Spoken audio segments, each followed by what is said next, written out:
let's get started. Joe's taking notes for us. Thank you. Thank you.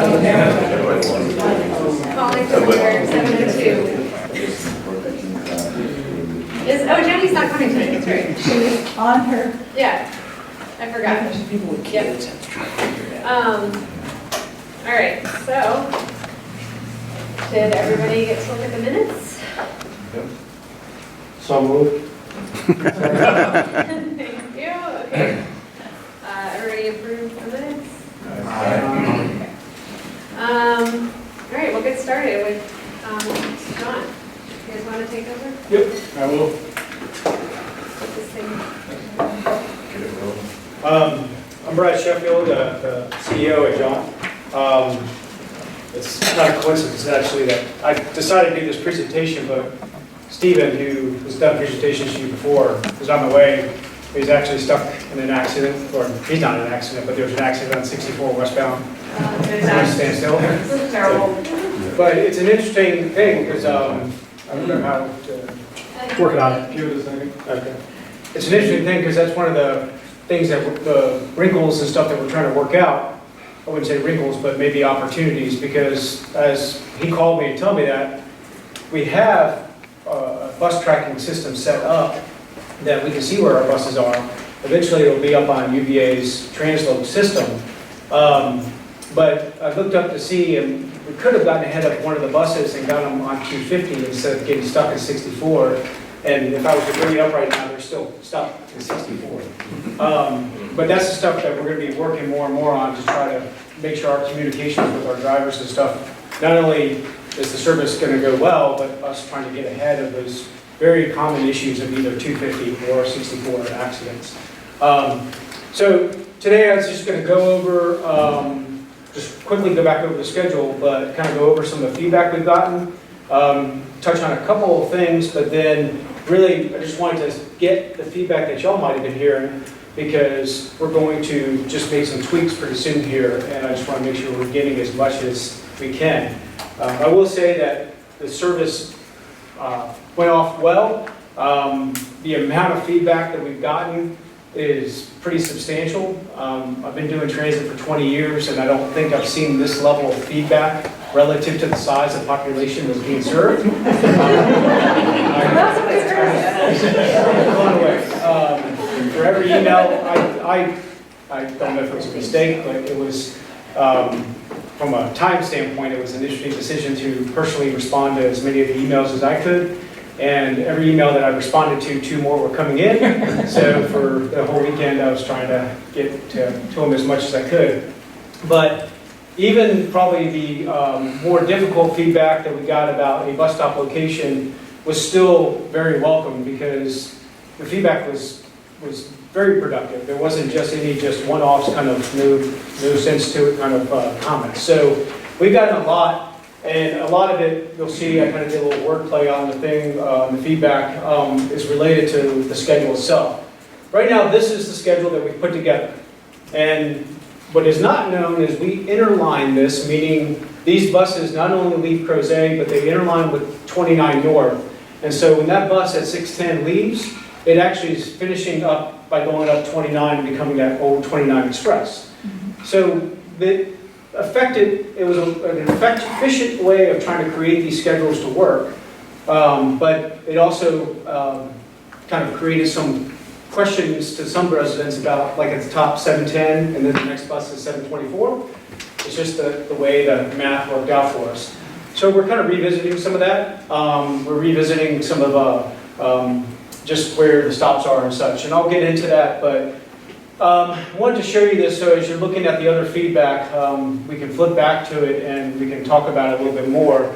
But without a doubt, the afternoon times coming back have been the #1 comment that we got, that there's a hesitation for people to ride.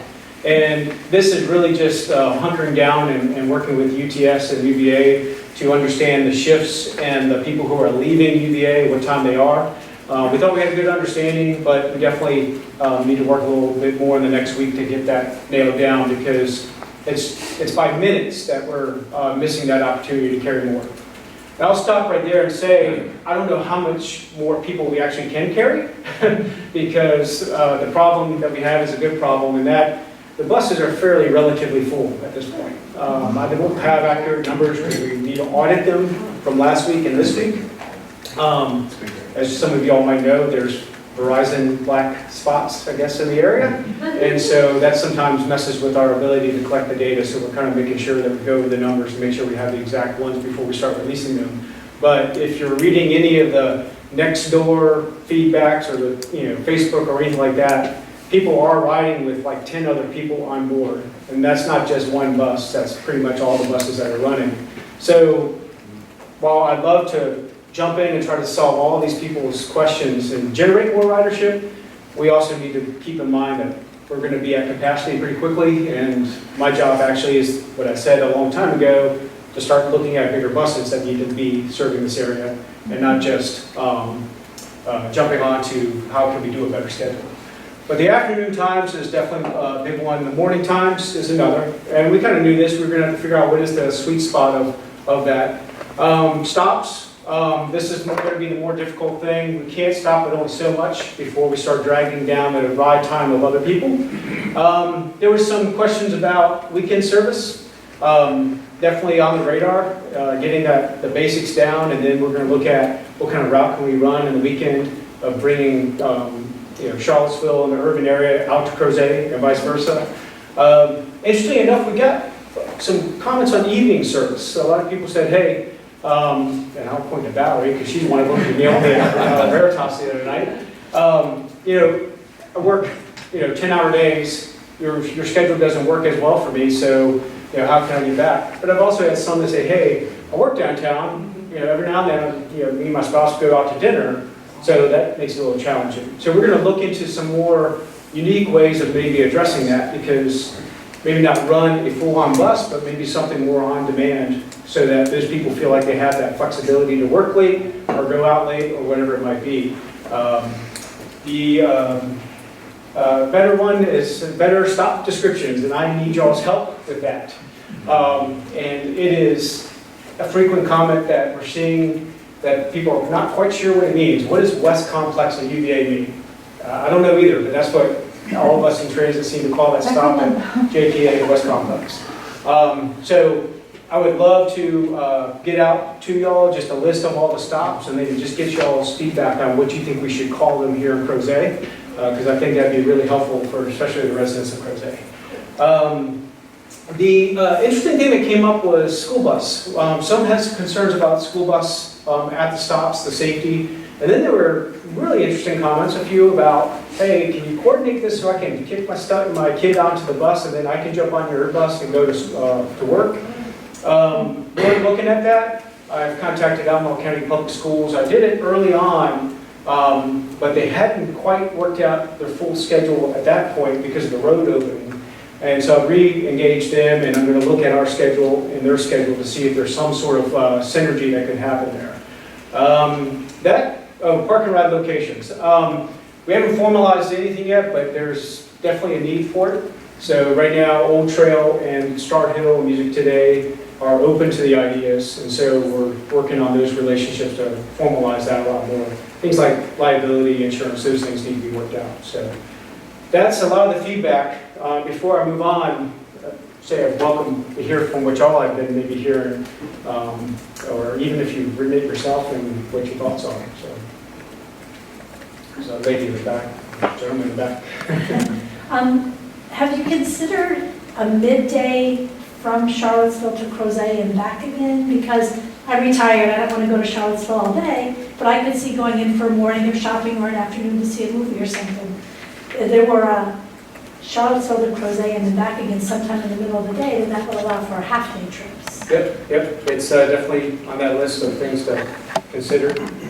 So, and as you're saying that, I realize I need something right. But I don't have my full team here to help me.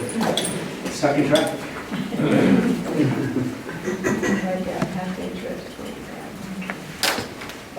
The gentleman in the back as well. What about Fontaine? So Fontaine was a challenge. When we started nailing down the schedule, getting in and out of Fontaine is a time consumer. it's not off the table, but trying to get the schedule down to what we feel like is reliable before we add on some more aspects like Fontaine is on the radar. Fontaine and adding, we took out like the neighborhood, Amber Ridge, there was a stop out there, we took that one out as well. And so we're going to be looking at adding those back, but we need to make sure we can stay on schedule and keep the ride time fairly reasonable. So I'm going to let the chair kind of delegate me to pick, because I don't like doing that. We had, just to get to the point about descriptions of stops, a map, a visual map, or, links to Google Maps, if it's on the phone, I think might help people. Yeah, so it is in Google. If you go to Google and try planning your trip, it's going to show up, even the stop locations. I'll jump ahead real quick to this, is just a reminder that in another week we'll be on UVA's Transloc system, and they have their stops on here, and you'll be able to see our buses along with theirs. And that orange line is actually our Park Connect that runs up to the research park. So we've already been partnering with them on this. We see no reason in running our own. It's called Route Shout, but it's part of our fixed route system. But I didn't want, if you worked at UVA, to have two different apps to track buses, so we partnered with UVA on that one. That should help nail down what the stops are. We're going to try to continue working on some of our visual material to just help show it if you picked up a brochure or something like that. Thanks. Feedback there was. So, I'm trying to put together the way you described it earlier. Do your buses go back and forth, or are they do. actually extensions of other lines? Well, in some cases they come back, and some they interline up to 29, where that orange line's going up. Those aspects are something I think we need to better communicate, because you can get on this route like downtown at 2nd Street Crossing and actually come to Crozet in the morning. And so if you're working like at the Lodge at Old Trail or something like that, so I think we need to do a better job of making people understand that this is not just a one-way thing in the morning, it actually comes back and forth. But none of the schedules show that. Yeah, and that was an oversight of our part of not. We were trying to be extremely creative and flexible in what we were doing and trying to break out of that traditional transit schedule mold. We quite haven't broken completely free of that. So.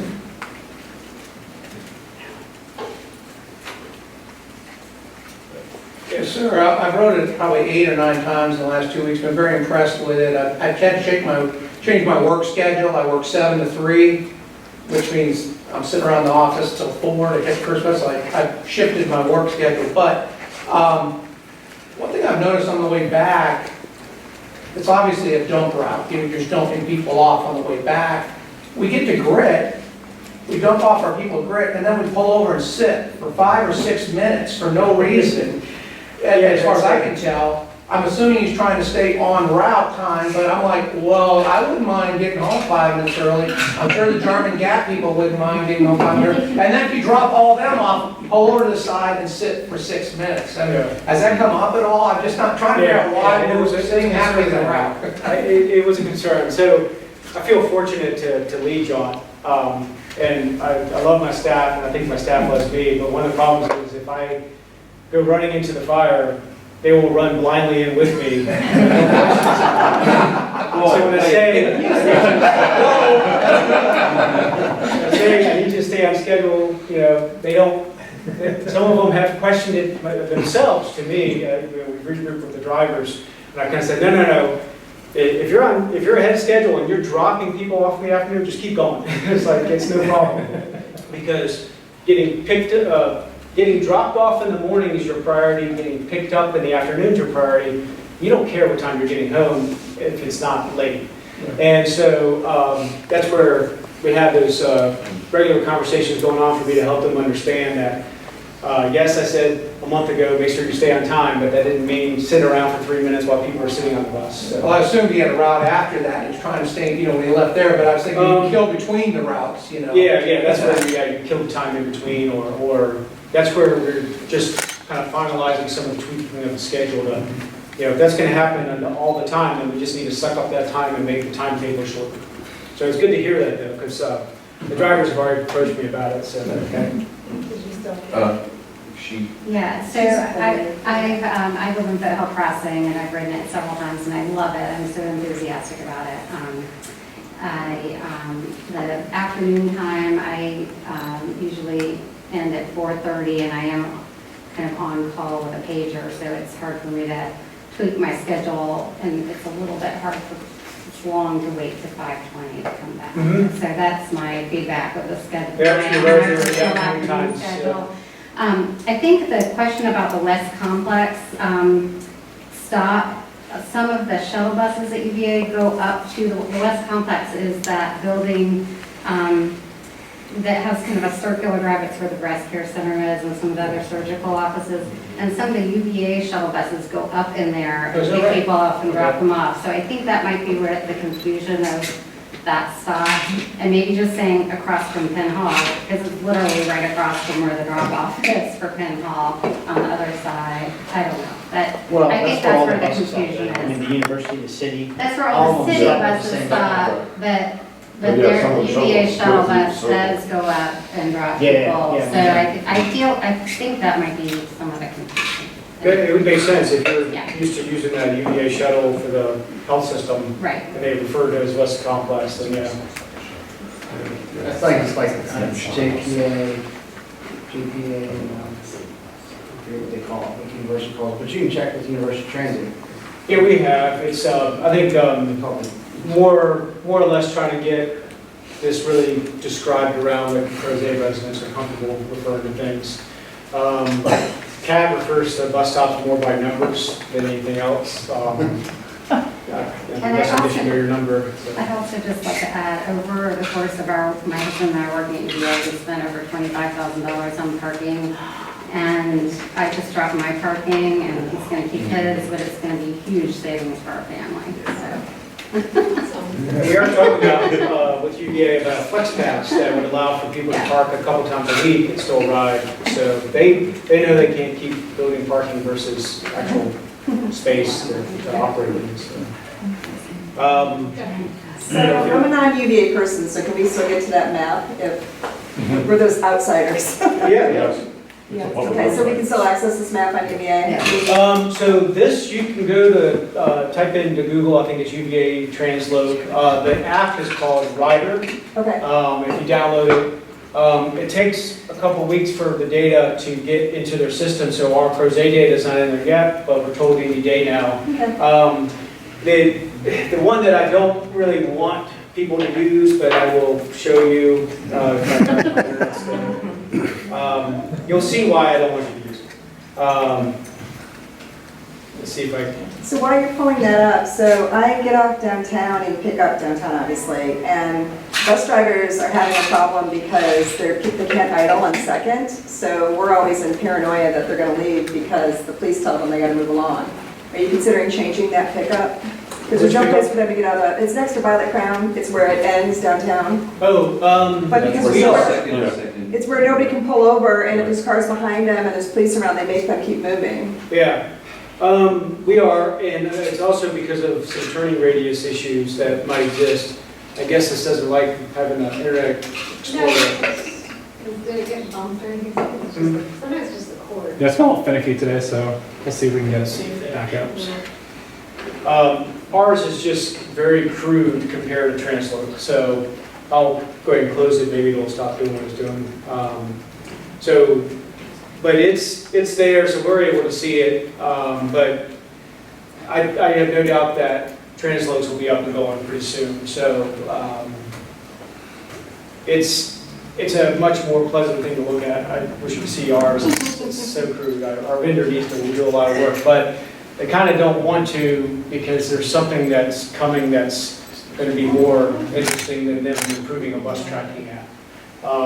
It's just something that will address a lot of, or challenge a lot of the traditional ways we do transit. And I'll leave it at that because it will divert the conversation a little too much if I get into details. And there's a little bit about it at this point. So. This is like watching little mice, Yeah. watching the buses. Yeah. move. This is real time. Yeah, yeah. This is where the buses are in real time. Yep, and the funny thing is it bounces off the same signal that the free Wi-Fi does. So if we're not able to get, if we know that you're not getting free Wi-Fi because we didn't see the bus. So yeah, it will definitely help. I think a lot of people feel a little bit more comfortable. But the question about the bus leaving you behind, We actually thought it would be at the bus depot because it kind of made sense that you pull over. that's the timing thing, is trying to, not eat up too much time, but we are looking at a better location. I mean, I just feel bad for them because they're trying to creep really slow and then you can see them like getting pushed forward. Yeah. So we've learned to come down the road that we know they're going to turn in case they're moving. I would not be surprised if some of them circle back around, even though they're not supposed to. That's just my drivers, they won't leave somebody behind, so. And what is this pass going to look like? Is it going to be if you buy a month pass, is it a little bit of a discount or is it? Yeah, you're just ruining my surprises. Sorry. One of the reasons why this is free till October 1st is because the same vendor that we're working with on the tracking and some other things, we weren't able to get this just up yet, but it's coming. And it'll be just a mobile payment platform. You won't even have to swipe, that's a smart card on the right-hand side, but if you just download the app and use it, you could actually just show your phone and it will, the driver will see that it's valid. So we will be looking at discounts or like frequent rider programs or whatever it might be to reward people for using it more and more. You can use the platform to buy a day pass or a week pass or a monthly pass. We are going to try to have a conversation with CAT that this same platform can be used by them. But until their new leadership is in place, that hasn't happened yet. But we'll have where you can use your phone or you can get a smart card. I'm also in the process of trying to figure out how to get Google and Apple Pay on the buses. It'll be a separate point of contact here, but that's a little bit longer. Apparently Apple likes to control where their Apple Pay actually gets accepted. So we're working on that. So if you don't even want to buy a pass and you just want to tap your phone and ride and pay, we want to be able to facilitate that as well. I just have one more question, I'll let you stop. Because we just don't understand the morning, so I talk to this guy Eric, I ride with him all the time, how the bus can be late at the start. It's like the third pickup and it's already late. How does that happen? He says it's late almost every day, and he's kind of anal about that, so I know that he's right. And my stop is a new one that doesn't have a time, so I don't know what time it really is supposed to be, so. Yeah, it could be that the bus is coming from our depot and it's just not realizing how much time they need. It's like your first day at work, your first week, you would hope that my drivers would have maybe gotten early and sat around, but maybe it's just a miscommunication, but I'll check on that. But all in all, it's awesome. It's going to be a couple weeks of working out the kinks. It just happens, especially over such a long distance. Like I said, just now today, realizing that we've got to tighten down on our dispatching approach so that they see an accident on Google or wherever it might be, and radioing those drivers say, hey, take this alternate route because don't get stuck in traffic. From what Stephen told me, and he was hoping to be here by 7:20, there were people getting out of their cars, so it was that standstill of an accident. So, any other feedback? How big are your vehicles?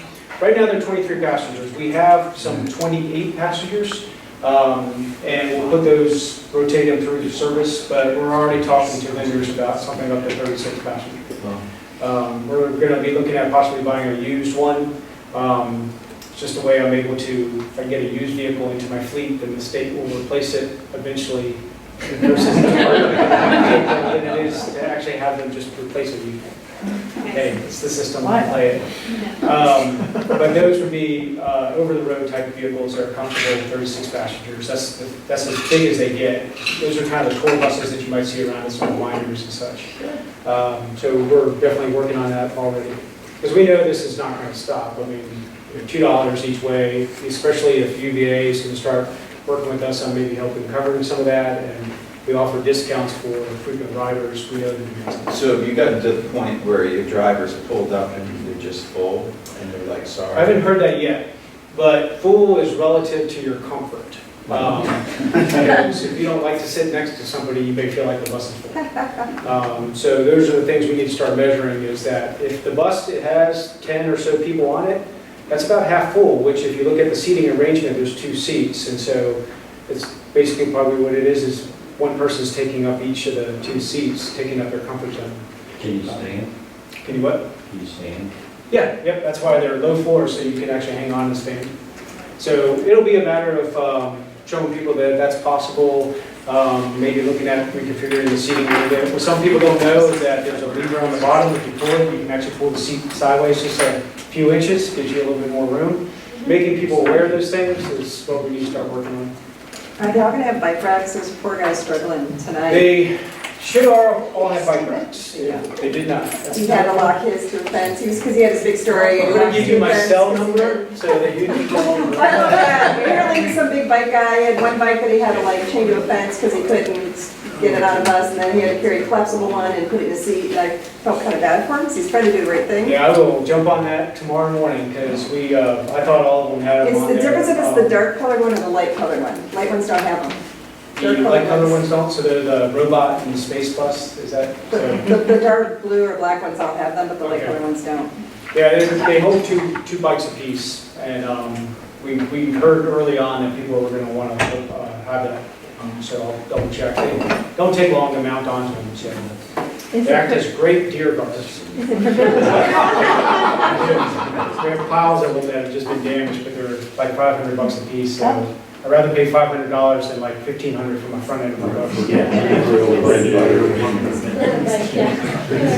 In a crush, could someone bring a lightweight bike into the bus? I Like would you not do have the a problem with San that, Francisco trolleys, because you can wheel them right on, except Yeah, at I wouldn't certain have a rush hour. problem, but this is where I try not to give too much direction just Okay. yet, because again, Just leave it loose. in other I words. confuse a lot of people a lot of Okay. times with so much, so. So if you have 2 bikes on the bus already, you might be able to push Yeah, wherever your yeah. shoulder is, jump on. Okay. Yeah. Yes, ma'am. I wanted to thank you for your rapid response to the emails that you've been getting. Number Yeah, I felt like I was slow. And we're really looking forward to the Highlands subdivision being included in the Sure. round, because there's 5 separate neighborhoods in there. This is Steven, who walked in, by the way. He's our transit planner, so he's been helping with some of the feedback and trying to look at the tweaks that we need to make, so. And Sandy was caught in the 5-mile backup on 64 as well. Yep.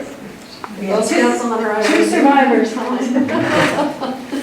Yeah, it's what we need to do, we need to get ahead of stuff. So you saw Transload that's coming, I'd say give it another week, it'll be up and running. Again, just Google UVA Transload, you'll find it, or if you look on the App Store, Rider, or Transload Rider, you'll find it.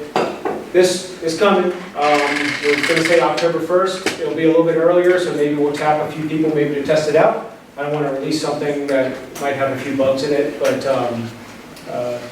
if you're interested, maybe being a little bit of an ambassador on this, let me know, or Stephen or Brian know.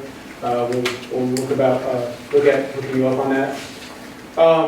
Something that's really important for us to continue to let people know about the Guaranteed Ride Home program that the Planning District Commission offers. If you ride the bus frequently enough, you qualify for this. And basically what this means is that if Valerie, you're working late one night and it was unexpected, you could actually call and get a taxi, take you home, and they will pay for it. You just have to sign up and make the commitment of riding. And if your kid is sick and you need to come home in the middle of the day, they'll pay for it. If any unexpected event. And they have their own platform right now for rideshare. If you're interested, say you have to contact the rideshare program, but it takes it beyond transit, and it's more about that carpooling and such, finding the people near you that you could rideshare. I know that we're not going to be able to meet everybody's needs, but if we can continue to partner with the family of transit people in the region, we can at least try to get people matched up with the best thing that can work for them. So if you're interested in that, it looked like a pretty good application.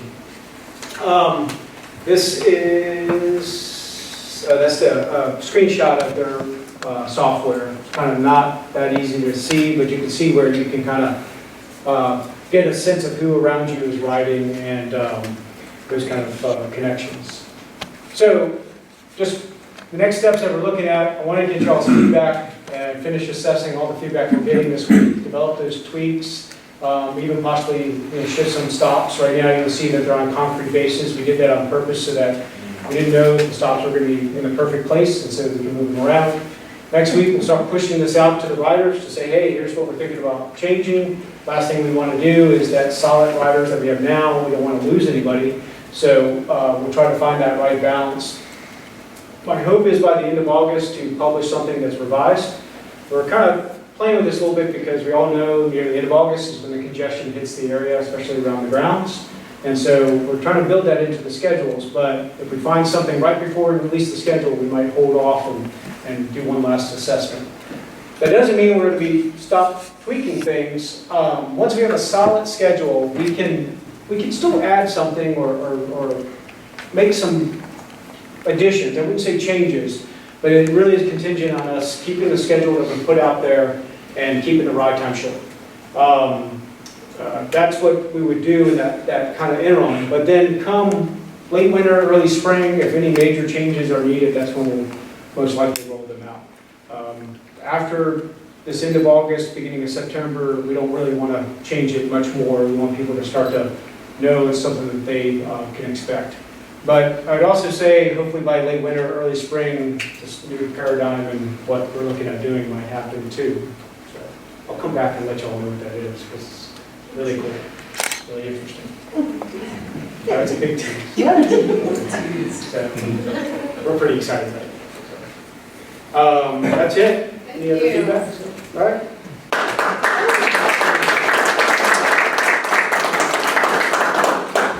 Only 9 years. I forgot to do introductions, but I do want to, we try to capture people's names that are here for the minutes, and if you don't already get the CCAC emails, you can put your email down.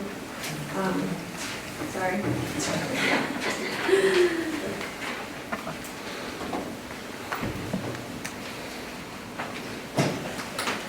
See if we get this set up the first time if we'll have any other AV issues.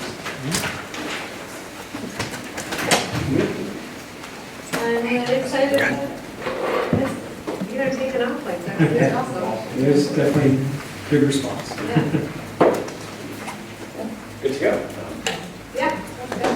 All right, well, good evening. As an introduction, my name is Andrew Newell. I'm a neighborhood planner in Albemarle County. I'll be working with you all to start the Crozet Master Plan update in the near future. So I think our team's pretty excited to get started on this. I know we had a couple meetings, a couple sessions earlier this spring, March and May, to talk about where the master plan's been. But now we're starting to put pen to paper, start to figure out what the process is going to look like and how we'll make this master plan happen.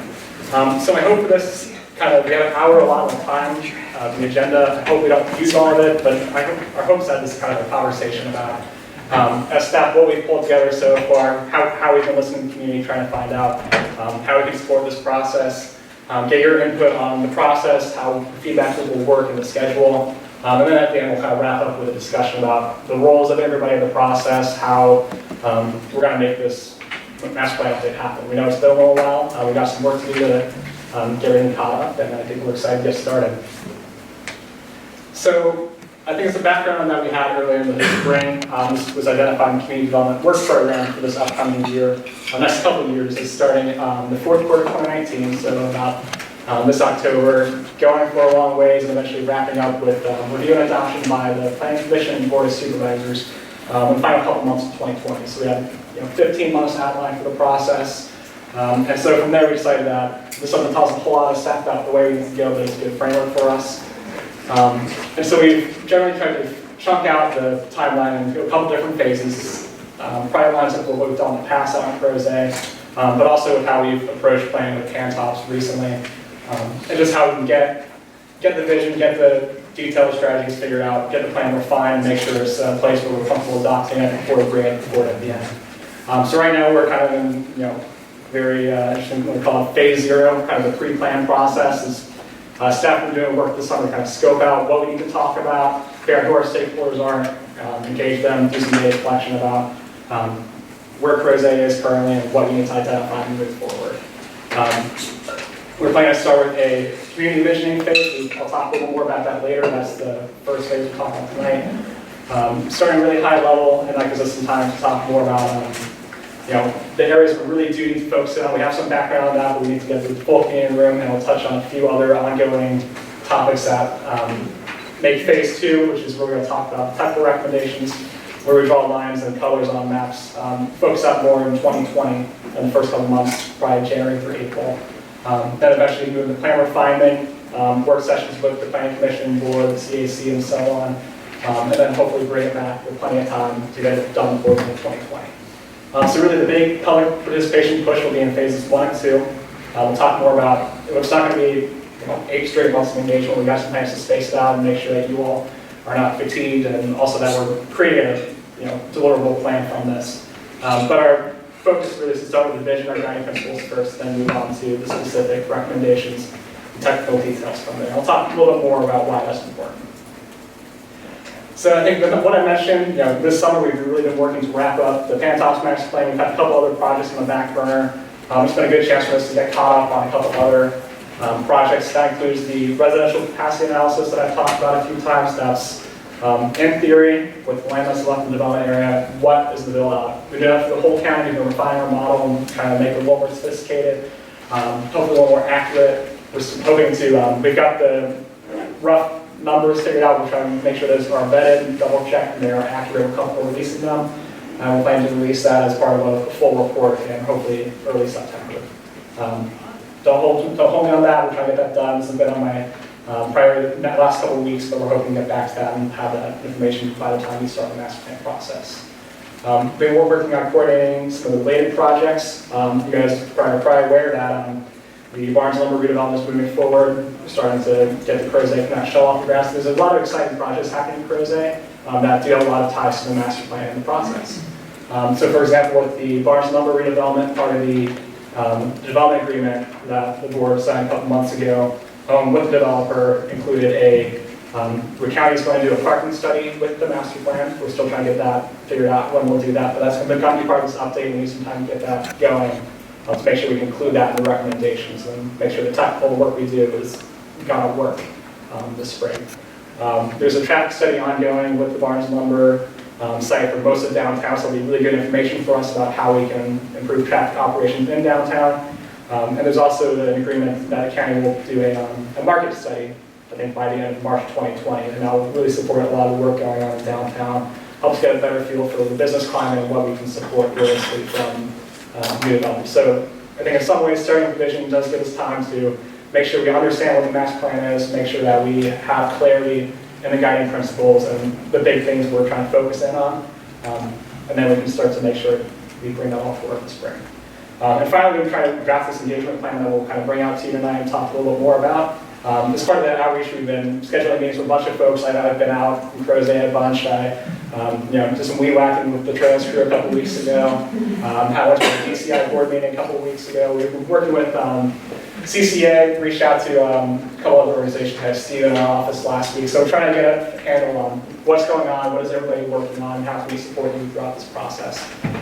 Because ultimately, this is a process that happens in partnership with the community. We want to make sure we're being a good partner and we're supporting the work that everyone else is already doing. So with that said, moving into more kind of the process, how we'll be making decisions, how we'll be getting information out there. I think this went out in the packet, or the handout that went out, I think, with the agenda I signed a couple weeks ago.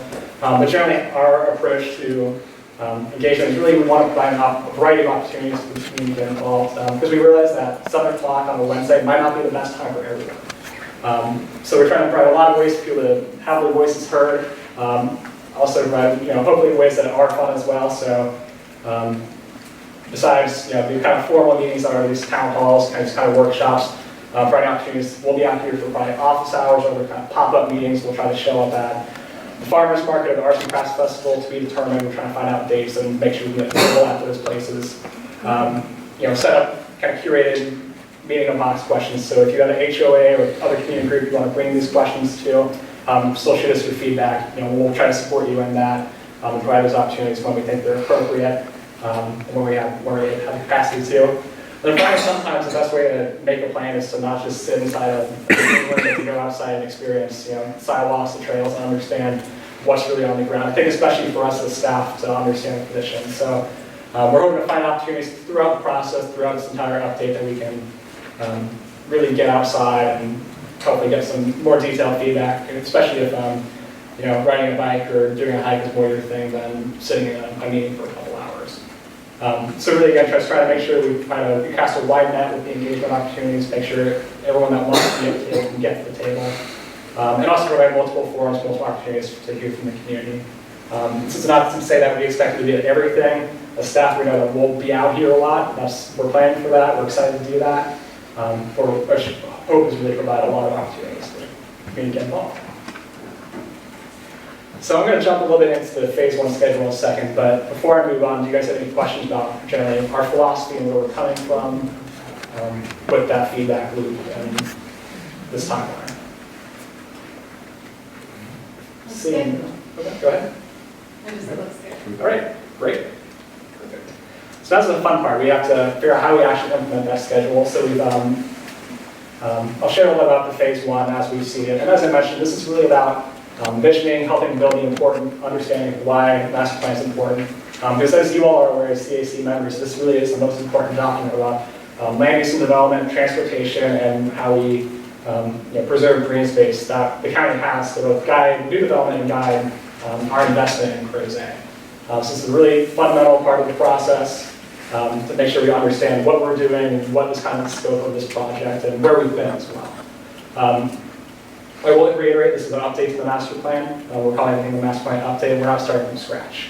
So we're using the 2010 master plan, the work that's been done. We know there's over 25 years of great planning work that's been done in Crozet, and we want to make sure we're respecting that as the starting point and make sure that if there are areas that need updates, guidance principles that might need to be tweaked a little bit to make sure they reflect the community's vision today. We're providing opportunities to clarify those, make sure that we understand what the community's vision is and revise them accordingly. So we're not opening up the entire thing, but we want to make sure there's opportunity to see what hasn't worked, make tweaks where we need to, and make sure that we're still on track to create the community that Crozet aspires to be. So to touch a little bit again on kind of the formats of these sort of meetings. So phase 1, we've identified a couple of different types we'll work on. So the community workshops we've identified as kind of the largest portion of the process. We're hoping to be doing a partnership with the CCA. We had some conversations with Tim, and we know that there's a lot of good precedent. And I know some of the earlier charrettes around the Barnes Lumber Plaza. We've heard a lot of good things about how that has worked out in the past, and we're trying to make sure we focus our efforts to provide enough staff and help make sure these meetings are accessible. For those of you that were at the joint CAC meeting in February, we're hoping that there'll be more of those sort of start with the staff presentation, have opportunities for breakouts. We'll have a lot of staff out here at those times, so we can have smaller discussions, a lot more facilitation, maybe move beyond sticky dots, but have some real conversation about where the community is headed. So we have identified 3 of those tentatively for September, October, and November. And this is really where we're going to ask the big questions, help do some more contextual education and outreach, and again, try to start the conversation here. So the 3 topics we've identified so far for the next couple months. So September is really going to be more of an introduction to a master plan. You guys are probably going to hear this introduction a couple more times. I'm sorry, but this is your job, and hopefully you can help communicate that to everyone else. And then just kind of touching on the fact that this master plan is a 20-year vision. The county plans on a 20-year horizon as required by state code. So understanding that the recommendations of the plan are supposed to get us to 2040. It'll be updated by then, but just be aware of that. What's Crozet going to look like in 2040? I think it's a really interesting question. In October, we're going to focus in on sort of character and connectivity. I know a couple of things we heard throughout as we started to vet out the process. Is that we need to clarify the relationship with some of the centers in Crozet, downtown, Old Trail, Porterline, and so on, and also what the edges of the community look like as far as relationship to Route 250 West, to the rural areas, as we've heard. Throughout the time, we value the strong edge, we value the protection of Route 250. We need to make sure that we have direction on what the map and text should look like, because we need clarity in this, as it's been an issue in the past. So we're hoping to explore that conversation a little bit, but also how do we connect these centers? How do we want to get around Crozet? And how does Crozet connect to the rest of the rural areas and some of the resources like Bike Route 76 and Blue Ridge Tunnel, and the adjacent communities like Batesville and Whitehall? What is our relationship there? And then November, bring it back in, recapping what we've heard in starting to refine again, guiding principles in the phase 2 focus areas. So hopefully by that time, know where we need to be looking this spring.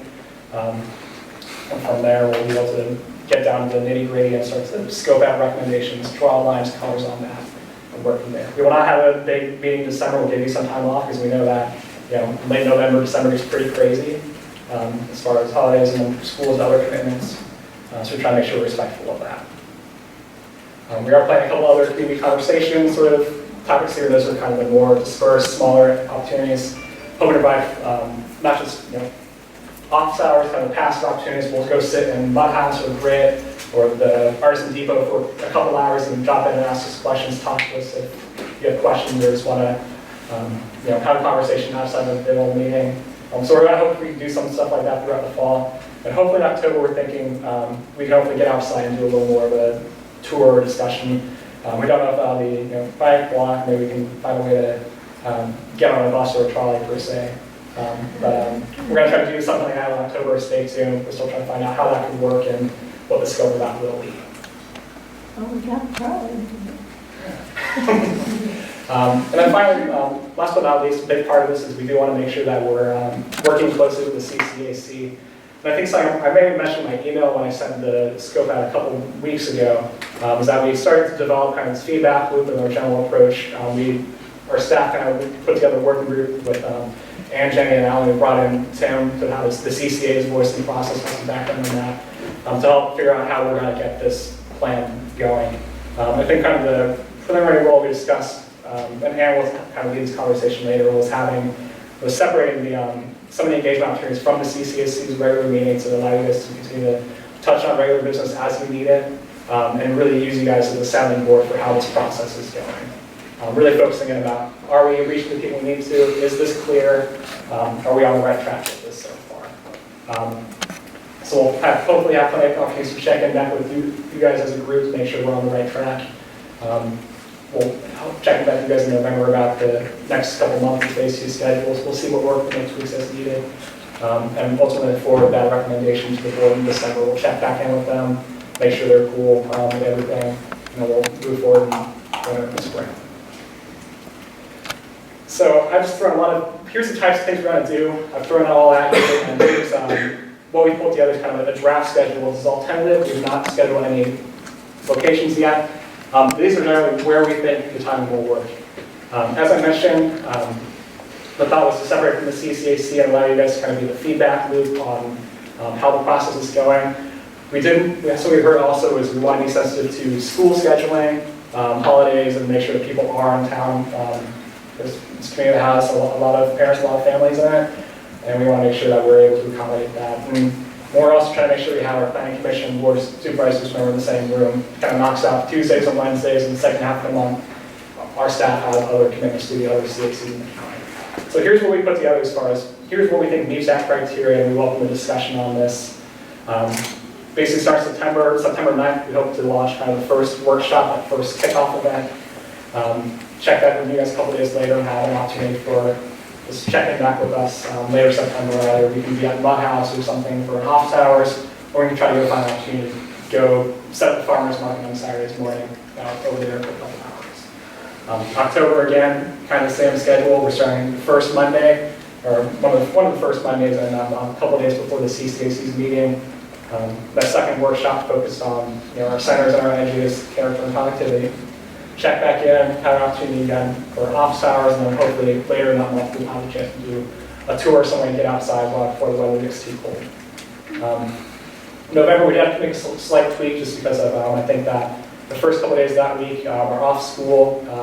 It's also election day that Tuesday, I believe, and I think the Veterans Day is the following Monday, so we wanted to avoid those days. So we did a slight change there, and then check back with you guys at the end of that phase. And finally, December 18th is, we haven't scheduled this yet before, looks clear, but that's when we bring it back to the board for the next phase, figure out where we go from here. So I want to pause here, kind of open up a discussion about, here's where we've been so far with this planning process, here's what staff's been working from, just to put together something that works. Are there any red flags with these meeting dates? It does, I think, very desirable and a big burden for you all, but I think one we've all been anticipating is that people from the CCAC would go to 2 meetings a week for those 3 months to try to be filtered in the crowd, but also, and listening to everything and then be able to discuss it in the same week that we come here. So that is intentional, but we need feedback on whether that's doable or not for people. Yeah, well, our hope is also in a couple minutes to have a conversation about the expectations for your involvement in your list, if there are concerns around this. We know it is a heavy lift, we don't expect you guys to do all of these events, because that's a huge commitment for us. But we get paid to do this, so that's our job. So Where would the workshops be? it looks like from what we've looked at, we also try to make sure that meeting space is available. Since we were trying to intentionally avoid things like parent-teacher conferences, back-to-school events, it looks like Western Elmore High School might be available for those meetings, just so we have enough space to do breakout rooms and help them have a decent AV environment for communication. So it's still workshopping that. It looks like the high school will be available for those big forums. Obviously, we'll be actually at the library for. So we're open to suggestions. We have not reserved anything yet. So we want to make sure that this was acceptable for this everything. But we think we have options open. I just like to comment. The way these are scheduled, so like, for example, you have a first Monday. If somebody has an ongoing commitment to something on first Mondays, for example, like right here, book club, it seems like if you mixed it up on different days or different weeks, that you would be able to get more people. Do you understand what I'm trying to say? Yeah. Maybe just change October to a different day of the week or something. Okay, yeah, we can see if we can make that work. Because we were trying to plan around school schedules when there would be big events like parent-teacher conferences, back-to-school stuff. Or I guess on And I know that's something we were sensitive to, is we think that there's a benefit to having, regular meeting dates in the process. That's where we fit this stuff. Yeah, see, I don't know which, it was just a comment that, Yeah, it's hard to say. Yeah, and it's a tricky balance too, managing, if we're going to have regular CAC meetings as well, we might, if there's not a need to meet it on October, we might be able to flex that or something, but that's a conversation for you all in your comfort level. And I think our goal too is to try to provide other times, throughout the day and other days where we could be out here. Because I think, anytime it's on one sort of day, it's going to be difficult to. Yeah, I mean, you can miss the meeting and you come to the CCAC if you're having a community meeting. but if October 8th is not a planning commission night, that might be an opportunity for that little one to be on a different day, and then just have them still stick with the CCAC. Yeah. So you can check that out. Yeah, we can see look at what's that. possible. As far as the meetings, what worked last time really well, I know we had the money, what was to A, feed them, and B, have babysitters? Yeah, we talked about that. Yeah. Okay. Yeah, we'll make sure that we have the budget for that and try to find ways we can do that. Because we know that was something Herb was really effective with, especially. Yeah, that was. And are you going to be doing other kinds of outreach online, sending emails and things? Yeah. Well, we're working our media plan right now. We'll certainly have emails being sent out, probably online forms that accompany every sort of meeting we have, so you can provide feedback, and we'll have plenty of other opportunities to get some input. And obviously, like on the CCAC notification list and the CCA's notification Yeah, list. if I just shoot you an email and we'll add it to the list. A couple of years back, Barnes Lumber had big group meetings, and we met at the field school as another option. That's huge, their auditorium there. Yeah, we talked about the field school, we just thought Western would be our first choice, but field school's obviously a good choice. It's not They could say field school really hard, it's really hard to hear. Yeah, I know the name. I had the same at Crozet Elementary cafeteria, I can't hear anything there. Yeah. I can't Yeah, we hear. would need Yeah, I mean, it's just noise, it's really hard to have discussion. Yeah. Yeah, Western has plenty of parking, plenty of space. So we'll make sure we check out Tuesday, October 8th as a potential date, and we'll try to make sure that whatever the sites are accommodate the activities we're doing. Matthew? Yeah, a few questions. In terms of your stakeholder lists, right? Like, you said schools, but are you reaching out to PTAs and HOAs? And I'm even thinking a lot about students, like what role like young people play in this process. Like primarily around this question of like, I'm going to use the term equity, and I don't just mean racial equity, maybe gender equity and age and all those other things. So, I mean, integrating this into school curriculums and those types of things, is that being thought about? It's been thought about, and I think that that'd be something we'd probably explore more and maybe, find a way to reach out to schools. I think it's a little tough right now just because we are so close to schools starting. That is a concern we did have, especially since this is a community that, large population under 16 can't drive. Bike ped activity is kind of a big deal for that group. So I think we are kind of trying to find a way to reach out to them. The schools we have listed, we reached out to the facilities planning team and the schools division to try to figure out, make sure we're familiar with what was in the long-range planning program and try to identify those needs. But I think that we're certainly open to having this conversation about how we can work with it. I do think it'd be cool to talk to, just the principal of Henley and Western and say, hey, can you let the teachers know we're doing this? I mean, at least like government class could get Absolutely. Yeah, like, I mean, 8th graders have like, my daughter is in 9th grade now, but 8th graders have like the civics course, and they have to do tons of civics time. This seems like a great opportunity to get them involved in, doing surveying or, just being this army of kids out that learning about their community and talking. So, yeah, that'd be really great. And I would also push on like, the more creative, the better. I mean, it's great to hear that you're hitting all these different meetings, but like I think about the mural they just put up on the side of the building over there. I mean, that's a data point. There's things on that I think that tell a story about what those kids think about the future of the community and what they thought was important. So things like that I think could be really. You could engage the arts groups about that. I think that would be just a different way of thinking about like what the future of Crozet is going to look like and who's involved in it. So. Yeah, absolutely. I did have a chance to stop by the Arts and Depot on Tuesday, talk a little bit about the arts community in Crozet. We're meeting with one of DCI as the grants consultant, Pat, this Friday to talk more about how arts and placemaking and the role that can play in this. And I think that's something we want to explore. I know this is kind of an early on phase. We're just trying to find out what we manage this fall, but I hope that we can find out too that we get to touch base later about who we can reach out to.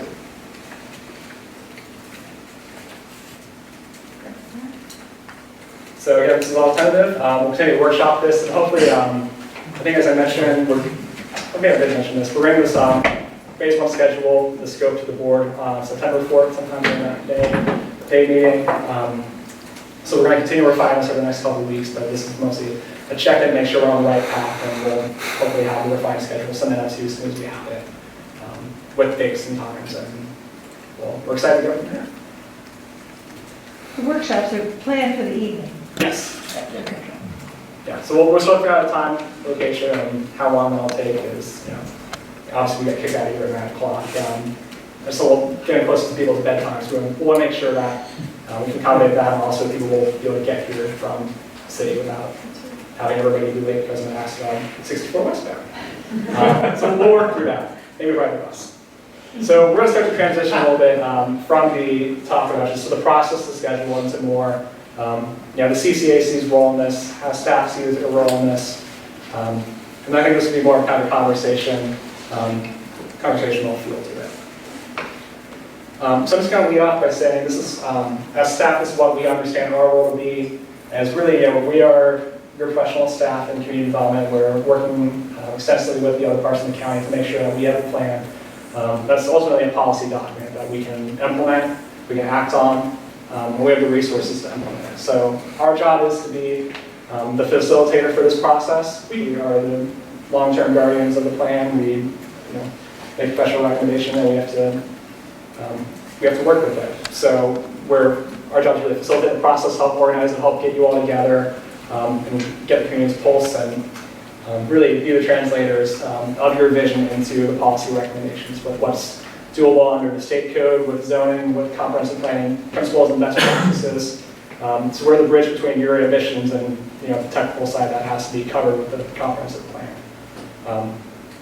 But we make the recommendations. We'll try to fine tune things and make sure that you really understand the trade-offs and the consequences of the decision to make through that planning process. But ultimately, the Board of Supervisors is the final decision-making authority. So every word we write on text has to go through the board, and if they have issues with it, we'll tweak it. But ultimately, they have the final call on this. So that's how we see our role. We're facilitators. We're here to be kind of a connection between what you want to do and to the policy side. And I'll kind of turn it over to you about the CCAC's role in this as well. So I would just ask you to remember back to other things like this that you've all participated in, whether it's the Plaza Charette, the 150 people in 95 degrees, or back to 2009-10 over at Western where we did have 200 people who showed up to work around tables and go in different rooms. And I really hope that all of that happens again, and we're certainly going to do our very best to make sure everybody knows what the possibilities are, but also that there are still so many people who are new in the community and don't have any of the background that you all have. So I really hope that you all will consider how you can be ambassadors and spread yourselves throughout the room and be there to hear the small questions that come up and say, what does that mean? And be able to help people participate, because you can fill in the blank when there are gaps in what they know.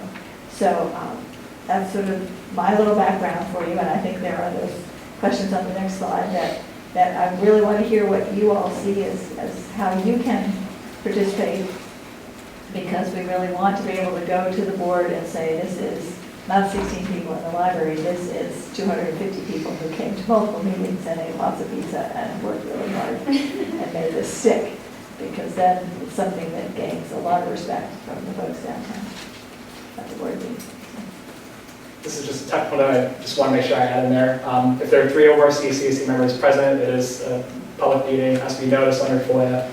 So we'll be coordinating with you all on that to make sure that we get meeting minutes posted. For a master plan update meeting, be pretty minimal. We discussed this, we were here, we adjourned this. Yeah, so something. hopefully there'll be 15 CCAC members present.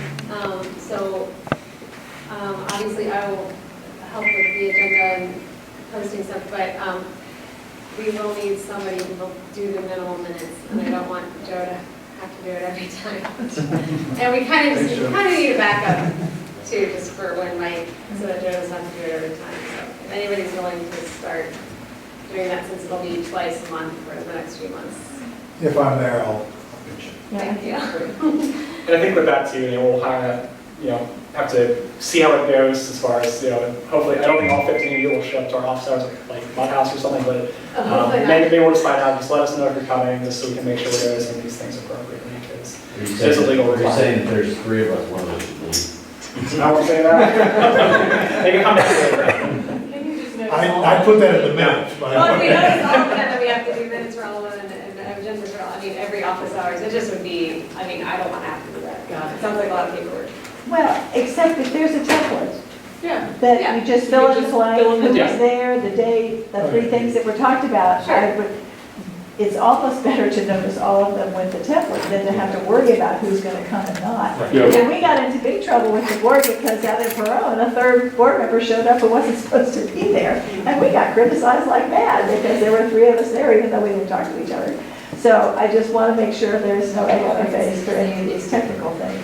The tricky part is the 3 Well, that's fine, members. let's notice all of them, this comes to. Right, yeah, we'll make it work. This is really just a pretty minor procedural detail, but one we just Yeah. make sure that we're covering ourselves on. Yeah. So, and here's kind of the questions we had laid out. So jump in. What do you think? Many of you have been through this at least 3 times before. 1980, 2004, 2010. So Well, we've learned things on all those things. as a first timer, I was initially a little taken aback by the length of the process. 15 months or 16 months, but I guess that's what it takes to thoroughly go through each of the steps. Yeah, I don't think we'll need all 15 months, considering your time. I think the big push, where we asked for maybe a second meeting, will be maybe 3. Early spring, we start to just get to the folk series, that's really where we're collecting input. But we're hoping that, prior to the back half of that process, through the summer, be more focused on, we can come back to you every month, the CCAC, with, here are some of the topics we worked through, we need some kind of, With some guidance. specific language, will we be in the time? Maybe not language, but here we are getting it clear guidance on this, this land use recommendation or something. So that's really more just, there's some points of disagreement, we might bring it back to you all a couple times together just to make sure that we have this all figured out. But that will really later on the process, but we're not going to be asking for hours of your time every month through next December. The lift will probably be done in September, by the time we start to get to the plan commission. population. I guess, Sean, what I saw was, yes, it was a long period of time, but there is a deadline. And that's what pleases me, that in fact, there's an expectation that we will finish this month. Well, how firm is that deadline? You heard it here. We're going to get it before. Once the board accepts it, it's a deadline. Yeah. Well, and I mean, you guys. Did the Pantops stick to their schedule? Yes, they Yeah. did. Right on time. Well, if they did it, we would. And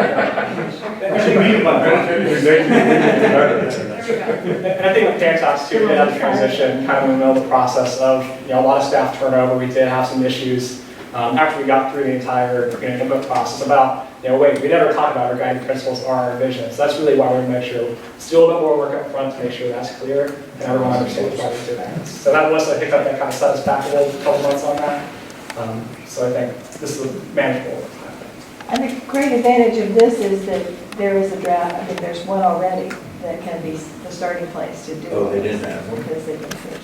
They didn't have one? No, it was the first time they'd ever had a master Oh, plan, so yeah. they really were starting with a blank page, and it was pretty terrifying. Yeah, but there's always good news and bad news. Yeah. The point of the bad news is that it's always been hard to get people up to speed. And that's why I'm trying to delay the 15 months, because it does take time to get people to a process where they understand what's going on. It might be good, even in the beginning, if you could, either put together a synopsis of the last master plan, and highlighting the points and make sure those go out, they're out early, and make sure that the old master plan is online and people can get to it, to see at least where we're coming from. Yeah, those that we did hear a bit when we met with Ann, Jane, and Allie, and others throughout the process. There is a great precedent in this process, and how do we make sure we communicate that effectively. So I think our plan for September is to start high level. Here's what the master plan is. Here's where we've been. And you guys can probably all see that this activity brought out at this the joint CAC meeting again to help bring people up to speed on land use and zoning, because that is a tricky conversation to have. And we're going to try to make sure that we do it in a way that is informative and hopefully constructive. I think one thing that might be good to include, because you had the first part talking about data analysis, and that would be included in the last survey that we did too, because it does contain a lot of information. Yeah. I was actually looking at that before we came here, so trying to crush numbers about household size. Thank you, Shannon, again, for providing the data. So that'll feed into the population analysis we do, but also it's a good gauge on the attitudes of the community currently about some of the major growth area issues that so we have the data, we'll make sure it's going ahead. So this is down the road, but and more like my questions to you. I think Pantops, I knew some people on that, and very often multiple supervisors would come to that because it's. Yeah, right, and this isn't in the middle of nowhere. In the middle of the district, how, I mean, you're going to ask four other people to vote on this, or five others to vote on this. Right. How do you bring them along that this is the right thing? Because even though this is just Crozet, what happens here does affect the rest of the county in lots of different ways that people maybe don't want to think about. But transportation was one of them. Yeah. And then and taxes, where the money gets spent, schools, all that stuff. How do you foresee bringing them along? I think often and in small chunks, because each one of the things that is going on here over the next year outside the master plan process is going to give an exemplar of the current plans that we have. I mean, we've had, every time we have an application come up, there's always a discussion about the master plan and how it's relating to or not as a basis for the decision. So I may be over optimistic, but my current thought is that they have the mindset to understand what the community has already adopted, and that the board at the time adopted for the community in 2010 for that update. So I think it will be a constant discussion, and we will have every 3 months these updates from staff about here's what the community's been doing, and here's where we are, to the board. So it won't be a big drop in the 100-pager at the end. It'll be, here's the first chapter, and they've had a presentation of this. Did you do it? You did a presentation of the survey, or was that just a planning commission? No, we did it. Yeah, and so they had a little bit of a taste of that. And just a lot of really great examples of things that are happening here because this effort has gone on so many times. We're the only place where it has. The others are all new in comparison. That there's a lot of experience out here, and that, I think, the people here want to see their words used, not Flannery's words, and so I think everybody's really very well tuned into respecting that too. There's broader issues in the county such as affordable housing. This being one of the development areas. How would you recommend we bring the right partners in the early stages to talk about affordable housing? And how do we put it into a master plan so that it leads for this community the rest of the county?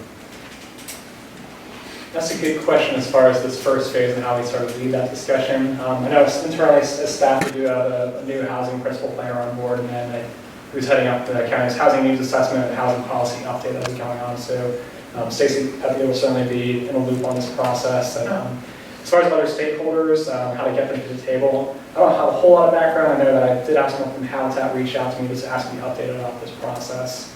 But if you have other connections, I think that we could use your help to let them know or suggest them to us who we should reach out to.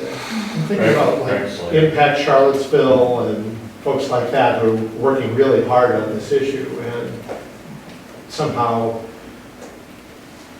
they're looking at it on a broader scale, but I'm thinking about putting it into the master plan so that when we're looking at proposals, we go, wait a minute, where's the piece that addresses affordable housing? Actually, we've been taking that up since 1993 in the first community plan. And the community has always supported the county's proposition on rezoning at 15% would always be affordable housing. So I think on most of the rezonings here that we've done, that has been the community stance has been similar. It's been in line with the community, the county's board of supervisors. So we have done a lot of work in that area. When affordable housing is defined as what, under 260 or 260,000? Well, that's the 80% category. That's one of the things I think that's being discussed or will be discussed as the housing policy is analyzed for the county-wide is, do we need more detail, more granular for the other sort of income levels or not? And the county has, in the last year or so, invested tax dollars to sort of top off the financial package for two different properties which are being done by private individuals for 60% and lower. So that was the first time the Brookdale one was the first one that ever had anybody lower than the workforce housing, which we have worked on. I did check with Dave Brockman. They will have the full 18% apartment in the apartments over at Old Trail. And I haven't heard back from William yet to find out what the breakdown is on the view. But I assume there's a mixture. I understood at the beginning that there were going to be a mixture of levels of rent. Well, maybe you could find out at that time why EHA will work with the community for months on end to develop a community that was going to be a mixed-use community, ended up being fluctuating. That is an unanswerable question because all the staff are gone who did all that. So. PHA. That's why they're not a partner we need to bring in because they burned up their candle here in those days. So. Yeah, so we'll figure out how we can make sure we can address the affordable housing. I believe there's currently one of the guiding principles of the current plan talks about range of housing types and affordability as one of the guiding principles. So we're certainly going to start with that. The county policies still apply regarding affordable housing with buffers and rezonings. And I think as we start to get into the spring, a major determinant of housing affordability are housing types and transportation. So as we start to dig more into access to walkable, bikeable communities, transit that we now have in current zoning, as well as what types of housing types, colors we draw on land use map, those will impact housing affordability choices. And that can be a conversation we make sure is communicated at that point about the trade-offs of how we draw land use map and how that might impact affordability. So that might be the time to do that. And a concern that I'm hearing from a lot of constituents is how is it legally possible to protect in some way the wonderful affordable neighborhoods we have from demolition and then having, giant houses put on these nice big spacious lots that are wonderful, have been in families for generations, and nice little sized houses that don't cost so much. And so that makes everybody who lives in those neighborhoods very nervous that the first property to fall is then going to finish it for the rest of it. So I don't have an answer to that, but maybe during this process, we will think of some things that will make it a little less concerning. Yeah, and there are a lot of, really interesting technical questions related to policy that we'll continue to explore in phase 2 of the process. And I'll reiterate I that. think one of the things, if you could bring somebody that can explain property rights and the limits of zoning and laws, because a lot of people just think, well, we'll just pass it on, and that's not how that works. Well, no, indeed. We Right. don't have the authority to do a whole lot of things. But unfortunately, there's some people who think that you do. Oh, for sure. Because Every they day. don't understand the process and what zoning is and what rezonings are and whatnot. And I think if those ground rules are understood, that should be part of your education. Yeah, And it that's a doesn't mean little that bit of person that will show activity. up. You know, that person that wants to say that may come out 6 months later and miss the first part, but you gotta give it a shot. Yeah, I mean, I think your activity about zoning and rezoning and land use designations gets into that pretty clearly if people are there. Yeah, right. Yeah, so we'll sort of make sure we leave space, especially at the beginning, about what the master plan is. And we'll Maybe plan. we should give that and we'll take it and before each meeting. I think that's kind of the way we're headed. And we have to do it at top. So we can even post it as a Do a YouTube. 5-minute synopsis and just start every meeting with that. I think that's actually something we have decided we're going to do after. We did have to do with Pantops in a later stage of the process. So. Yeah, well, I did hear that. But a whole board of the little monopoly houses all over the place, and here's the densities. Yeah, Monopoly might take We can have some. some, well, not playing the game, just using the pieces, because they're very nice visuals. Yeah. So, I do want to have time to get to all of our resolutions. So- what else do you have, Andrew? Did we get you the answers you need? Okay, questions or concerns about what CCAC's role? I hope everybody's all in on this. Okay, and Yeah, I think understand your acting as- ambassador role. Yeah, acting as ambassadors is like, making sure all of our friends and neighbors and people we know that this is happening and that they should show up for. And there are many, many residents of neighborhoods, geographies, from Batesville to Yeah, we have Whitehall, a really good. all represented in this room. So please beat the bushes and make sure that your constituents around you know about these meetings too. And putting up big signs by the train track that say, today at Greenhouse Coffee, come give your stuff. I think those visuals really help. Or the firehouse maybe could put something on their sign. For the days when these are happening, they'll really help people to Yeah. say, oh, I forgot about that, and turn around and go. Yeah, so we're working on our media plan, we'll boost things with email, Facebook events, et cetera. And we can maybe talk about how we can use your other networks and signs to help. Yeah. Have to remember those folks who aren't connected also. Yes. They need a sign in the grocery store. Okay. And the president. Yeah, okay. We'll see no other discussion. Let's close out again. We're going to continue to workshop what we heard tonight into the phase 1 schedule and try to find space to include anything we heard. And ultimately, we'll bring the scope and schedule to the board on Wednesday, September 4th, sometime early afternoon during the day portion of the meeting. I think we have like 15, 20 minutes on the agenda to work through this. They'll get an abbreviated version, but you guys need to know the full details of why we've done this because you guys are the ones that have to be here every month. So that's their next step. And I encourage you, we're working on getting the website set up right now, but www.almar.org/Crozet is the master plan homepage. I love the Please. little Yes. logo with Yeah, we do. with the rooftops, Great. Bryce Elbow and signature rooftops.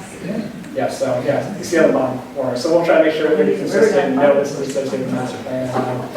We're excited to get started, so that's it. Reach out if you have any questions, and we'll see you soon. And can you share that wonderful aerial map that was I know, about a I third love of the way that through? picture. Oh, that picture, the one from his airplane Is window? that the one you took from the airplane? Yeah. Yeah, that's his airplane. It is amazing. Amazing, yeah. It was First just off, like you got a a window little that so clean. you could- Yeah, it was me, I was flying out I've that seen plan that. at my brother's graduation. Yeah. So, Pretty cool. cool, final crew. If you can see the track See how really we're- well. I've never seen it. Yeah, exactly, you can see where. I can share this photo. Yeah, Just- Yeah, please send it around while you're down. That would be great. Thank you, Richard.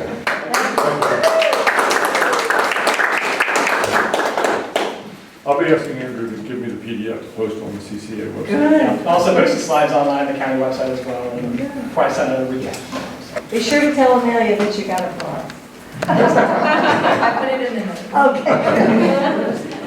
All right, so we have potentially 3 resolutions that we can discuss as a group. I'll start with Barnes because I actually put that on the agenda. The community got some flack for no one showing up at the planning commission, or at least they did in the Daily Progress. Alan, would you like me to, I can Yeah, manage go both for it. those, because I have the other resolution Sweet. as well, but I think the first resolution you're speaking of is to express CCAC support Exactly. for the rezoning changes that the planning committee has recommended, Yes. that goes before the board next week. Next week. Yeah. Yeah, next week. And if there's a question about it, will there be anybody from the community to show up, DCI intends to be there, so. Good. But we just want, as a CCAC, to be there, at least in the packet, so. Right, well, physically present as well. And also physically. Yeah, because that was a snarky comment. I agree, I thought it was just, I brushed it off personally, but I think, if we have something in their packet in support of it, that Sure. would only be good. What I'd like to do is couple that with a second resolution Okay? that the DCI has requested. This is something that came up through an email chain 6 weeks ago, that we at the DCI have requested that the CCAC join in a letter to VDOT to reinforce the necessary waivers that we need in order to get the VDOT to provide us with the funds in the way that we really want to use them. I understandably, I get that it was not really appropriate for the CCAC to use that process to agree to the. Without the meeting. Without the meeting. Without the meeting, we didn't, not So enough support. we have another opportunity. Yeah. And that opportunity is tonight, because if we, as a board, can reaffirm that the nature of the road work around the plaza is as the master plan envisions it, that it's much more of a neighborhood effect, because, you see, VDOT has to think in terms of, when they do revenue sharing, they're building roads for throughways. And so they're providing revenue sharing dollars, but their first line of argument is, but they've got to be for throughways.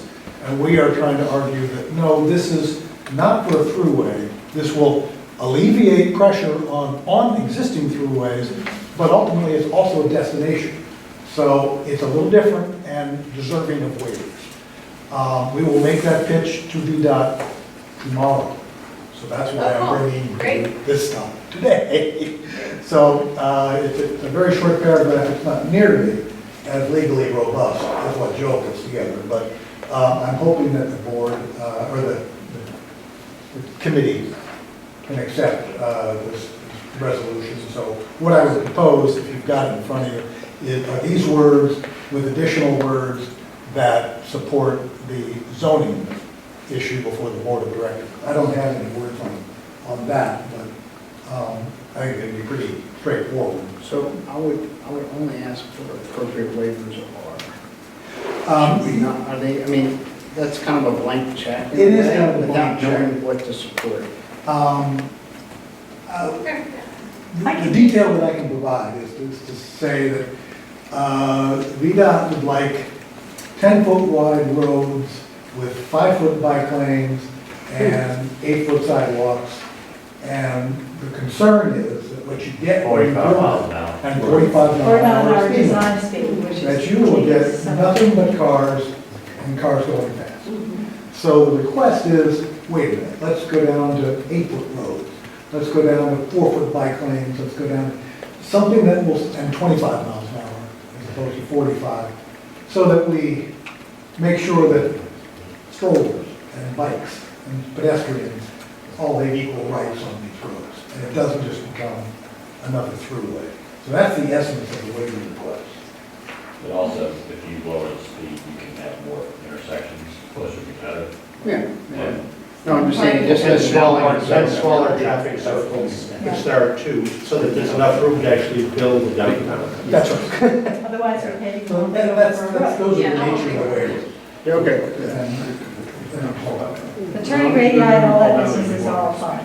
Is there also something that's about allowing parking Yes. along that road. Is there a way to That add, design was Should not- we add some description of what we're supporting?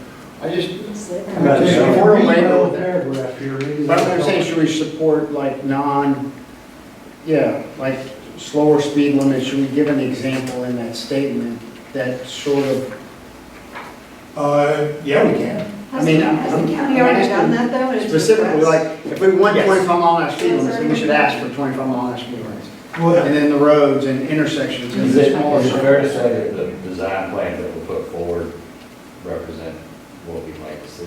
yes, and the county is in County full staff support. supports it Yes, 100%. full- I So read maybe that. reference that. so yeah, maybe we Yeah, could, we waivers, should reference some without saying. I wish I had the actual I'm trying to find presentation it to be right done that's going on tomorrow night. maybe one of you lawyers can figure out how we can just refer to the plan in this sentence.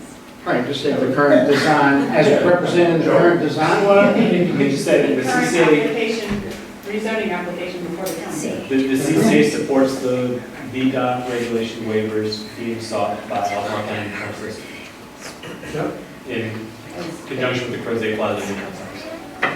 Design. Rezoning application. Yeah, in the, You catch that, Doug?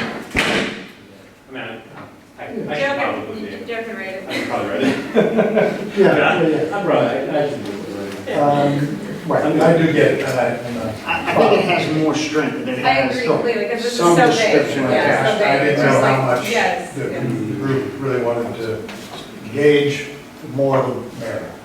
I'll move the resolution as suggested. Great. So this is like we are endorsing this, Bruce. Have we done this one already? We're like signing this. together. But we're doing it specifically to the way that's where the problem is. The county's in support, the developers in support of exactly what CCAC has been asking for and surveyed and yada, yada, yada for years. But VDOT is For VDOT. VDOT. So we want to let VDOT know that we support what the community has stated, what the developers put forth, and what the county supports. I mean, y'all, I don't want to beat VDOT because they irritate me occasionally too, but honestly, I mean, y'all, I hope you understand, I'm not trying to be difficult. They just have different, they just have different goals that they have to serve. They're about to. They have a different master and, right, yeah. No, I respect their rules, and that's why they provided a waiver process. Well, hopefully, right. So do we have a second for the motion to approve? Second. Before you vote, do you want to, I can read the bullet points in the letter that I signed as my individual self, because I didn't ask us the wording, because we had the same kind of thing. But it's context sensitive, which is VDOT's term. We're just asking them to apply their own term to this instead of having a high-speed thing. So 10-foot travel lanes, 25-mile design speed, extensive on-street parallel parking, 10-foot wide sidewalks with 6-foot tree lawn buffer areas, raised intersections to slow people down, 10 to 15-foot curb radii, 5-foot bike lanes, many roundabouts. I mean, these are all things that we are not according to their original plan of throughput, but this is not throughput. This is creepy crawly, very slow cars going in and out of parking places and pedestrians everywhere we go. So for 20 years, they said to me, we will never build roundabouts because Virginia doesn't build roundabouts. We kept in Earlysville jumping up and down about because we were killing somebody every year at the intersection by the airport. And since they put that first roundabout in, there's not even been an accident, much less of the tower. And we're putting So- 2 roundabouts, I'm just telling you. It's great, but, you know, Chuck Parker has stars because I've been fighting them the last time. So, the only reason I'm telling the story is because their rules evolve, and they're trying to apply 1950 rules to J.B. Barnes, and I just want them to evolve quick so you can get on with it. Can I just make sure I get this thing? So the CCA support, I want to make sure I got it down. The CCAC supports the waivers from VDOT regulations being sought by Albemarle County and Newtown Associates in conjunction with the Crozet Plaza and Newtown Center rezoning plan. Application plan. Application plans, rezoning application plans. That Yeah, sounds great. Thank you. Does that also cover the rezoning issues that you I mean, I think that covers everything, all the various plans, applications, letters, everything, yeah. Okay, so, all in favor? Aye. Any, against? Nobody, and then we've got two people absent? Yes, We I have still have two, just 4. three. Mike, Jenny, and Kathy were not. Oh, yeah, that's So right. three. Jenny's not a member. Oh, that's right. Okay, sorry. Thank you all. That'll help tomorrow. Right. And then, okay, not a vote, not this. Now, we had an original proposal too. Yeah, well, that one doesn't exist. I mean, did you write something, Doug, for us? On the rezoning, Yeah. it's been covered now in this. One resolution covers both. One resolution covers both. Oh, perfect. That's why I'm supportive of the whole thing. Okay, so we give it to both VDOT and, Alcohol. perfect. Thank you. Perfect. Cool. Okay, so then we can move on to the one that Joe already sent out, and we have copies of this. I don't know if we have one for everybody, so. This is school. This is the Crozet Elementary School. Yeah. And if anybody in the back wants to see it, Yeah, that's what I'm you can pass Yeah, it. so the quick background on this is the school board, as part of its long-range planning, has a committee that makes recommendations. The bottom line is that this long-range planning committee had a number of proposals they project going out long range. Some of them deal with like maintenance and safety and all this. But one of the areas that this is dealing with is capacity-related issues, building new schools, expanding schools. Their overwhelming number one recommendation, red flag, flashing lights, was Crozet Elementary expansion to alleviate the crowding at Brownsville and also address some of the crowding at Crozet. Long-term, they point out, we probably also need another elementary school, either in theater pattern, but this is the, as they call it, the Band-Aid, or the tourniquet, depending on who that.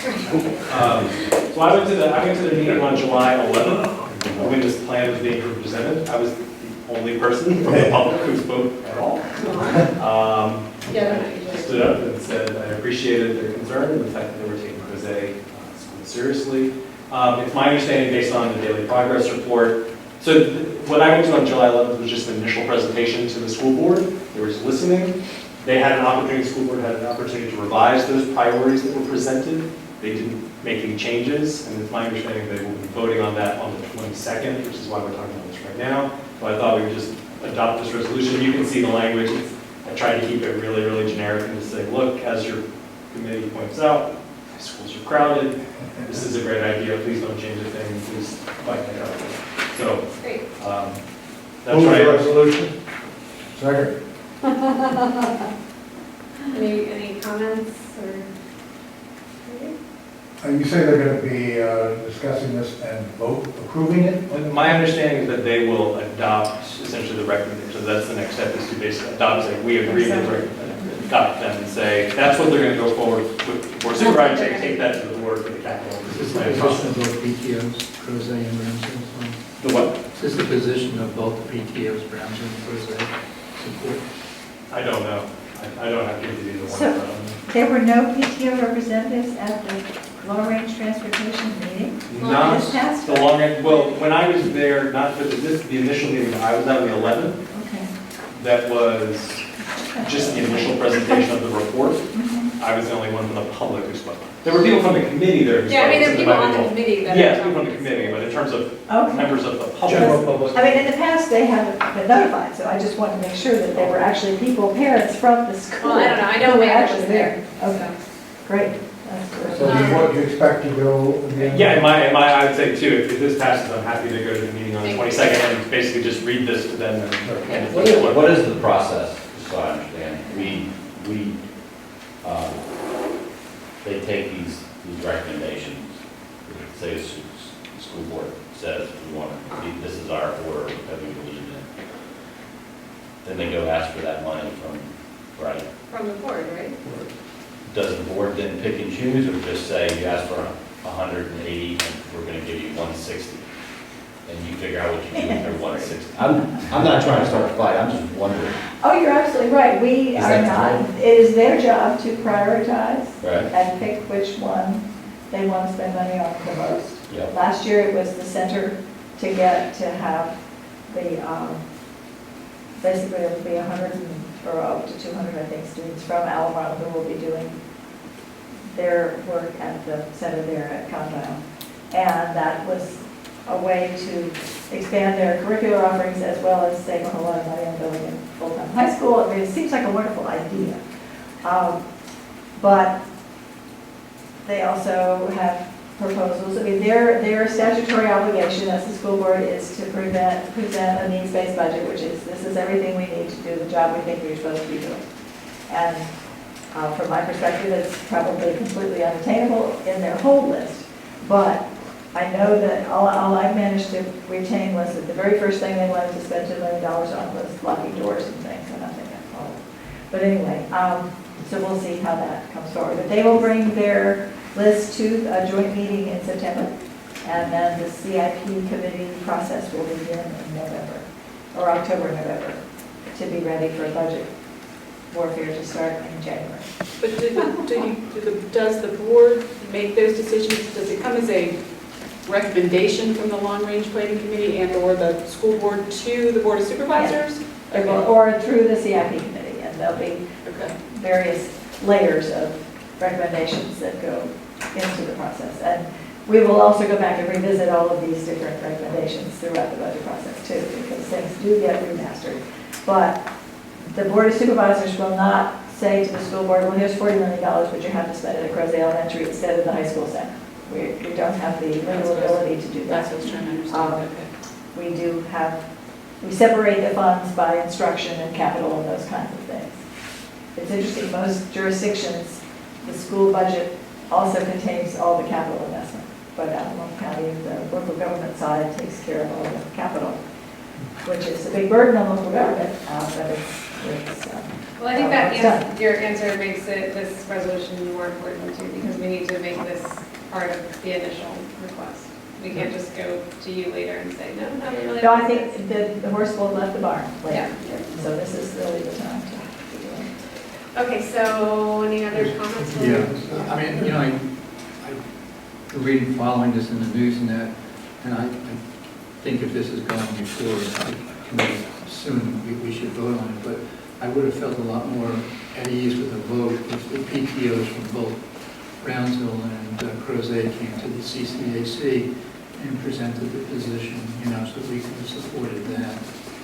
You know what I'm saying? You can invite them to come in September and affirm or share their ideas or whatever if there's anything different. I mean, there's a long slog here, so there's plenty of time. I would expect too, this is kind of the opening, I would expect that we want to do another one of these when that process takes off. I mean, this to me, when I read this was very sort of quick and it's very simple. If you read that long-range planning report, there is some dire stuff in there. And it's kind of what Dave Oberg was talking about before. Like, this is. I don't think that's a question. Dave obviously, outlined it they're pretty thorough. Yeah. I mean, I can ask the PTAs to come.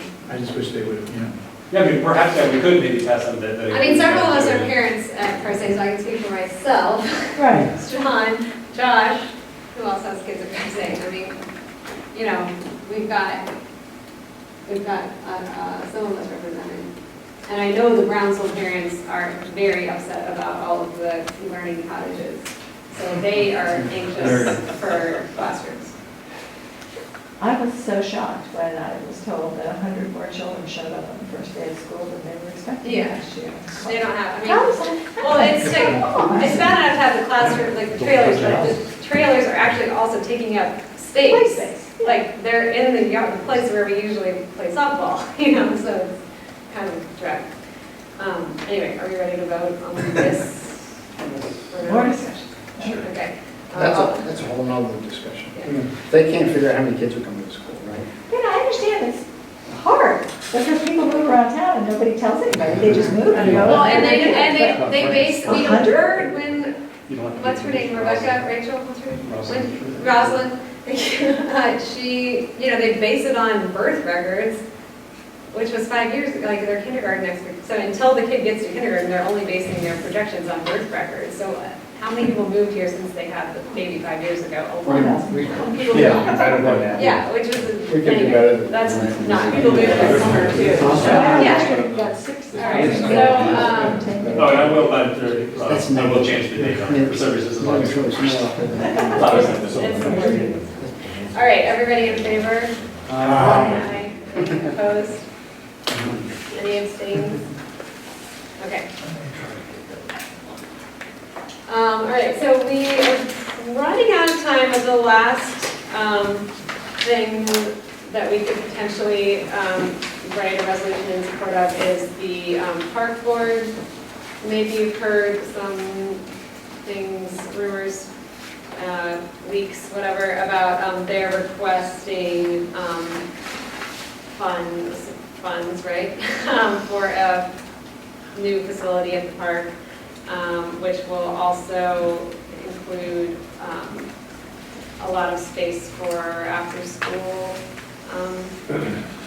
programming, because the after-school programs at Crozet and Brownsville are always full and on wait lists, and the YMCA can have like 20 kids right now, and their facility would make it like, I can't remember. 700. Yeah, like 200 or something.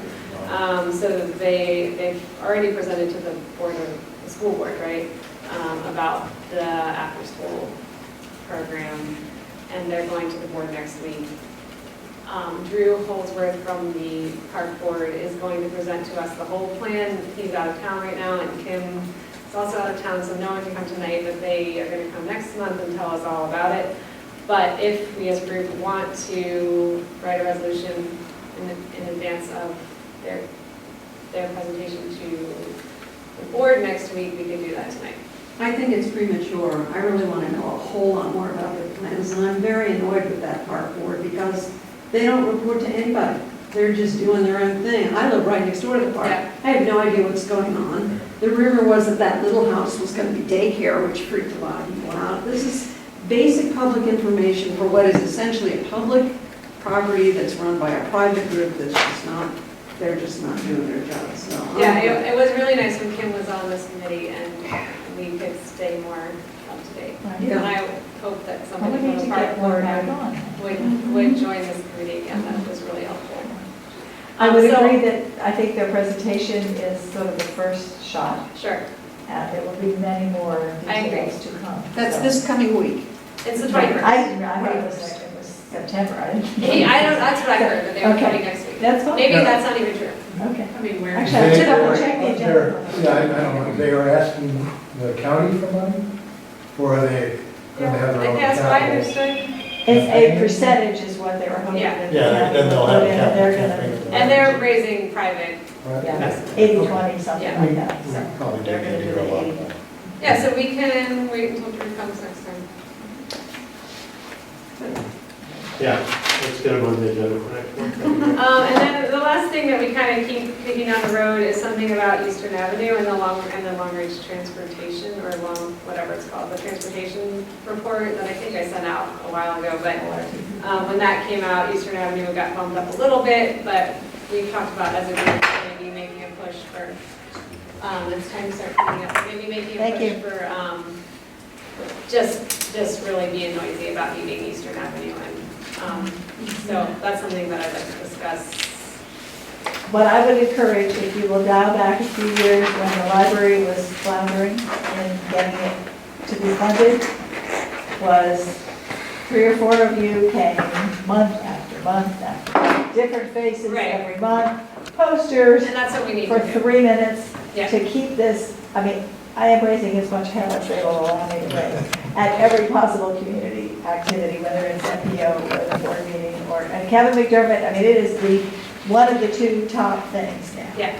Each one requires $1.5 million. So I One think, of next year's budget, not 2 years away, but Yeah, right now. so I think my plan for September is we'll talk more master plan, obviously, and then we'll hear from the park, and then maybe we can also reserve some time just to talk about a game plan for this committee to get faces in front of Ann's group. But it doesn't have to be fancy, it can just be, we're here, we've been waiting, this has been in the plan since 1992. I mean, we could write a Thousands of resolution and then people somebody live could read here. it every Yeah. month. We could, Yeah. we could take turns, we could have a sign up and say it's, John's turn to go read the. Somebody talked about health and safety and how it's 15 extra minutes for the ambulance to go all the way around, then if they could jump over the bridge. Bring 2 friends and each talk about how you're sick of traffic. That'll be actually. Al, if it would be helpful, I'll be happy to do a brief DCI update, like Okay. under 5 minutes. Okay. Give a report on it. Awesome. be that meeting. Yeah, let us know. All right, anything else? We're ready? I've been hanging on to Sean's comment a couple of meetings ago when we were doing the transportation master plan thing, and you said, if we just get Eastern Avenue Bridge done, all these other things would not be nearly as big a problem. And every time we go over all these other transportation things and say, 1, 2, 3, 4, 5, 6, 7, 8, those all are much less problematic if this. Yeah, like the closing of Presley Avenue. Yeah, that was what really hit everybody over the head, was you cannot stop the major road for months and months and Yeah, we're months supposed to and have not 3 have already, space and we only have stop. 2. You can't go down to 1. All right. That Palm Branch will be killing people right now. Thanks, everybody. Thank you. Thank you. See you. Good job.